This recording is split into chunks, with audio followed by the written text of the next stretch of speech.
small community of Elkview in West Virginia has seen its share of disaster in recent history. But in the winter of 2020, locals experienced a different kind of tragedy. That year, only weeks before Christmas, one quiet neighborhood would awake to the news of 4 murders, a family executed in their sleep, with no other signs of disturbance on the property. Weapons were left discarded in the house, and one family member was notably missing.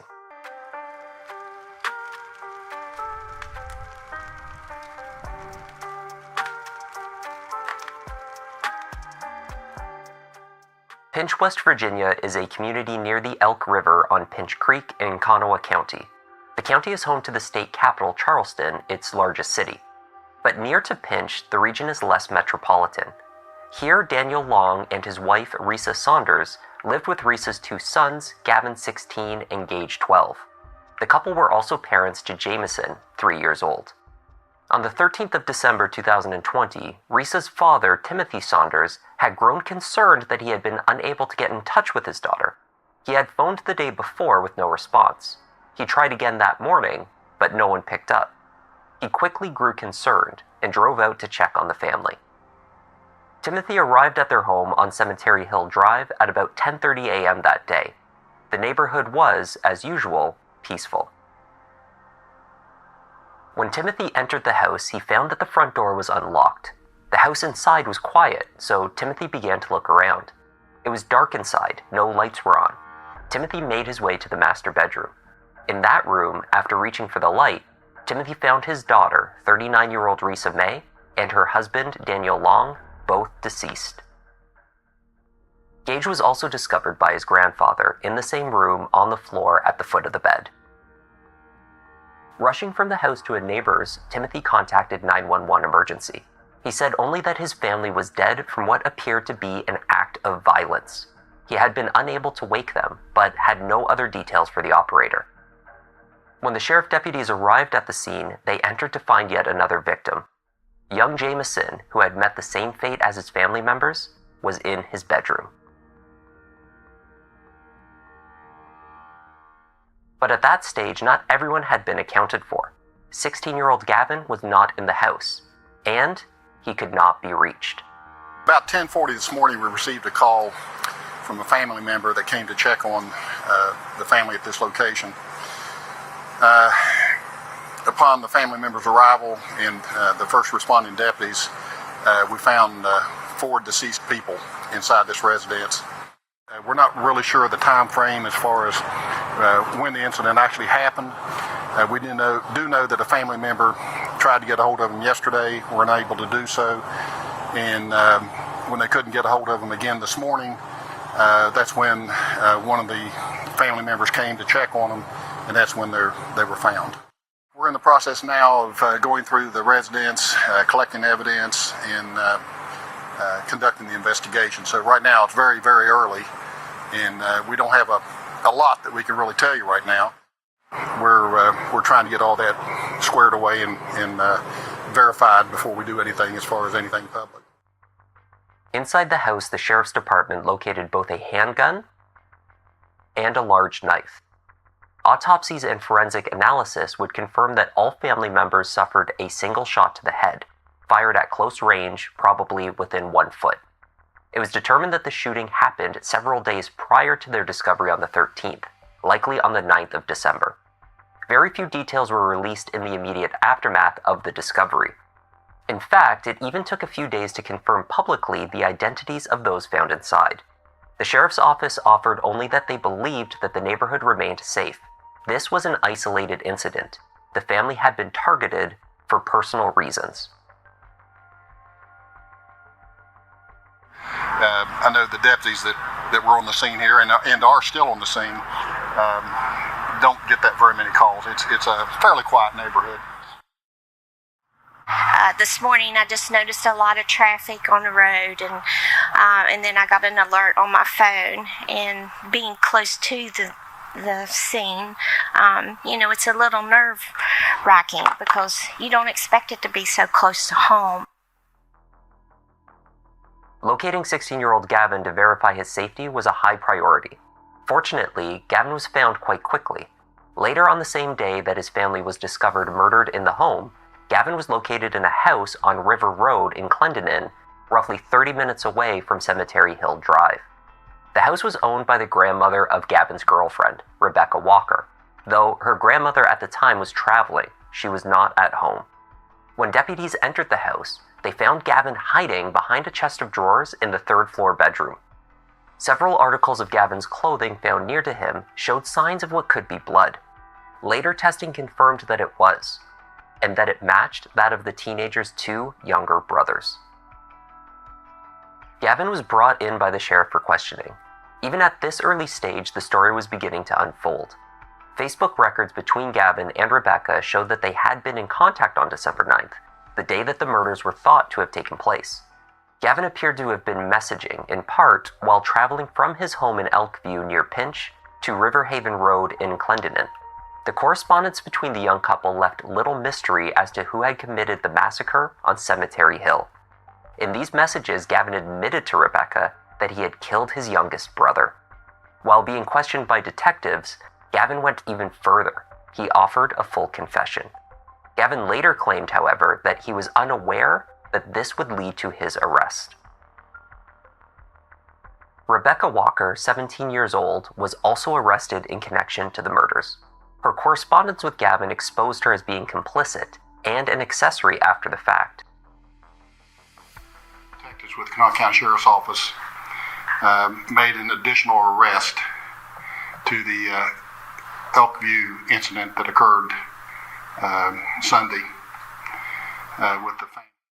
This is not like the typical case that we have where we have adults involved, and because they're juveniles and because we're restricted by code, and we certainly don't want to do anything that would cause a problem down the road with any possible prosecution on it. So we'll be more forthcoming, like we would be with adults being involved in it, but we just can't do that right now. After a few hours of hiding in the woods, Gavin had traveled straight to Rebecca's house, where he had stayed, ostensibly in hiding for 4 days. Not only did Rebecca speak with Gavin immediately after the murders took place, but she failed to call the authorities or anyone else to report what she knew had occurred on Cemetery Hill. Worse still, phone records indicated that the young couple had been video calling each other not only after the murders, but while they were taking place. Gavin was indicted by a grand jury for 4 counts of first-degree murder. Due to the severity of the crimes, both cases, Rebecca's and Gavin's, were transferred to adult status in the court. Now, information was finally being released to the public, and the local media in West Virginia finally caught a look in court of the face of the young man who had admitted to killing his family. While Gavin was held on bond pending trial, Rebecca began to talk. In June of 2016, West Virginia and nearby parts of Virginia experienced one of the worst floods in the state's history.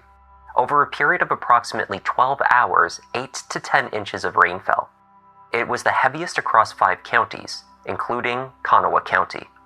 In Clendenin, the Elk River surged from its banks and rose 5 feet deep downtown. Homes were flooded in Elkview. The rainfall produced widespread and destructive flash floods in the state. It proved to be amongst the deadliest ever recorded in the state as well. When the waters receded, 23 people were dead. Thousands of homes were damaged or destroyed. 12 counties were declared disaster areas. Rebecca Walker and her family were amongst those that lost most and close to all of their possessions in the flood. Living with very little in the years following, Rebecca was then grief-stricken by the death of her mother, with whom she had been extremely close. A doctor who examined the teenager wrote about how she had been a loner at school and had trouble with interpersonal relationships. This, coupled with her tragic background, had left her susceptible to her boyfriend's influence. Here, the possible motive for Gavin's horrid actions were introduced. Rebecca's attorney, Robbie Long, characterized the teen's relationship as the perfect storm. The 2 of them became delusional about their futures together. Unfortunately, her boyfriend acted on that delusion, and that's what brings us here today. After that, Rebecca did, in fact, help hide him from authorities. And for that, she's here today to take responsibility.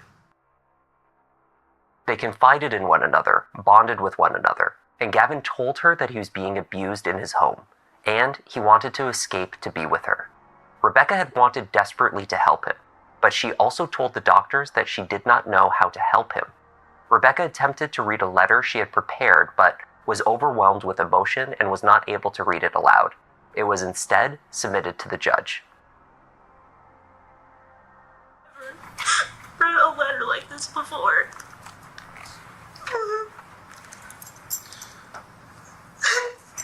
Your Honor, perhaps I could submit the letter to the court. I don't know if she's going to be able to read it. The prosecution introduced evidence that Rebecca had been aware of Gavin's intent to commit the murders up to a month before he acted. For Riza's father, Timothy, this fact alone was enough to warrant a life sentence. Warnings, no calls were made, so now I have lost my family because of it. And they have lost their life because of no legal reason at all, and they do not deserve this to happen to them. She pleaded guilty as an adult in July to 4 counts of accessory after the fact. In exchange for her plea, 4 counts of first-degree murder were dismissed. She received a sentence of 10 years for her role. Chief Deputy County Prosecutor Don Morris conceded that Rebecca received a deal because the state believed that Rebecca had been manipulated to some extent by her boyfriend. However, he did not accept the defense's characterization of the teenagers' relationship. He stated, "Instead of delusional, when you look at the conduct of both of the individuals involved, it's more of a selfishness than a delusion. It's wanting to spend time together at the expense of 4 lives." When Gavin went to trial in December 2022, the prosecutor would argue that the murders were motivated by selfishness. Is a case excuse me, about a frustrated teenager who killed his family to be with a girl. As awful as that sounds to say, and as heartless as it feels to even say that, that's what this case is. Gavin's attorney, John Sullivan, did not argue that the teenager didn't kill his family, but he did contend that the case did not rise to a first-degree murder conviction. He asked the jury to focus on malice, a necessary component of a first-degree murder charge. The defense said Gavin, who was homeschooled, was abused in the home and forced to be the primary caretaker of his 3-year-old brother. This was so firmly established that the boy began calling Gavin Dad. And you'll find out that it got to the point where they put a padlock on the back door from the inside of the house. It was a regular lock that you could, anybody's door, you can open it from the inside to get out and lock on the outside. They put a padlock on the back door of the house. You learn about the different ways that Gavin felt trapped in this house. This is the story of a teenager who was abused by his stepfather, forbidden to leave the house, and not able to access food in the home. Sullivan told the jury about how food was being locked up in the refrigerator and pantry, and offered photos from the crime scene that showed padlocks on the refrigerator and cabinets to demonstrate this point. In addition, they introduced evidence that Gavin had attempted repeatedly to run away from home to escape the situation.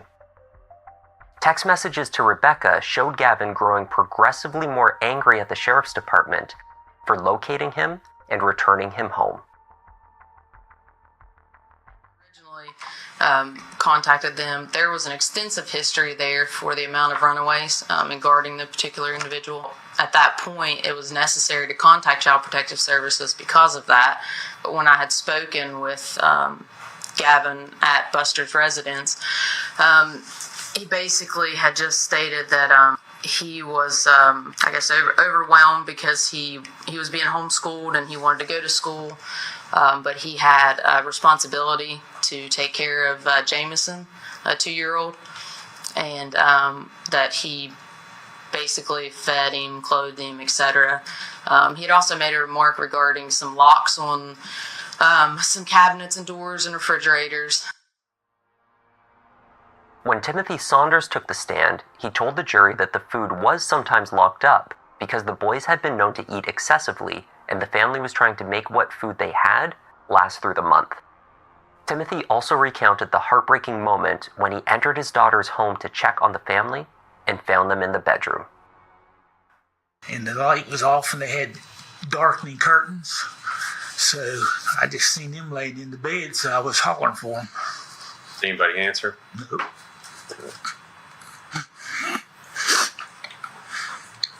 Did you go in the bedroom? Started to. And I bumped into something, so I found the light, turned the light on before I walked in. No, thank you. At that point, did you figure out what you'd bumped into? You said he had to turn the light on.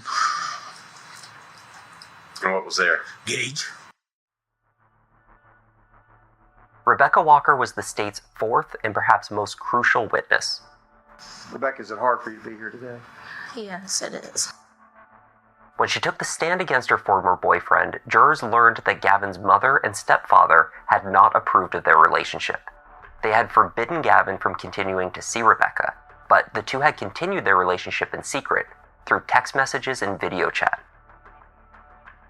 He was having a rough time at home, and he didn't like being told what to do. He didn't like being told, what he could and couldn't do. And that what was including me and him getting to spend time together, which is what me and him both wanted. And that was the reason, basically, why this happened. Rebecca testified that in December 2020, her grandmother, whose house she was living in at the time, was going out of town, and it gave her and Gavin the opportunity to be together. She spoke of Gavin's anger over his failed attempts to run away from his family. When asked if Gavin talked about doing anything as a result of that anger, she said he talked about wanting to kill his family. She said she also agreed that this was a way for them to be together. On the evening of December 9th, Gavin and Rebecca were on a video call. Gavin was at home. He had a gun and a knife. I say that I was not at his house at this time. I was on video chat with him while this was occurring. But I did encourage him by telling him to hurry up and do it. Did you say to hurry up and do it? I believe so, yes. Why did you want him to do that? Because I felt like that if he did it, then it would give me and him the opportunity to be together. At some point during the video call, from Rebecca's end, the screen went black. Did you see the gun on the camera? Yes. And who had the gun in their hand? Gavin did. Did he also have a knife? Yes. Did Mr. Smith tell you what he was planning on doing with the gun and the knife? He was planning with the gun. He was planning to kill his mom and his stepdad. But however, I can't exactly recall what was used with every single victim, but I do know that there was a gun and a knife involved with the victims. I could not see what he did because the screen was pitch black, Rebecca said. Rebecca did not witness the murders, but she knew when they took place. She testified that when he came back on, he seemed very panicked, nervous, and scared. I was trying to calm him down and tell him it was going to be okay. The central point of contention at Gavin Smith's trial was the question of malice and whether he was guilty of first-degree murder. This was the focus of both the defense and prosecution's closing arguments. Gavin shot his family. He killed all four of the people in his household. And so the question is only of intent, whether he acted with malice and deliberation, whether he was truly the wicked, depraved, and malignant spirit that is described in the legal instructions. And it would be easy enough to just write off this terrible thing, to write him off as a wicked, malignant, depraved spirit. and say that's what we're saying, and that's what the conviction is going to be based on. But don't just write it off. Don't just write him off. We're going to talk about malice, ladies and gentlemen, jury. Well, Mr. Sullivan only gave you half the definition of malice. The court told you, and you're going to get a copy of the instructions, that malice is a cruel act towards another. I submit to you, ladies and gentlemen, jury, that is a cruel act. They were all committed with a firearm. The judges have instructed you can infer malice from the use of a firearm under circumstances that did not justify it. And ladies and gentlemen, jury, I submit the circumstances in this case did not justify it.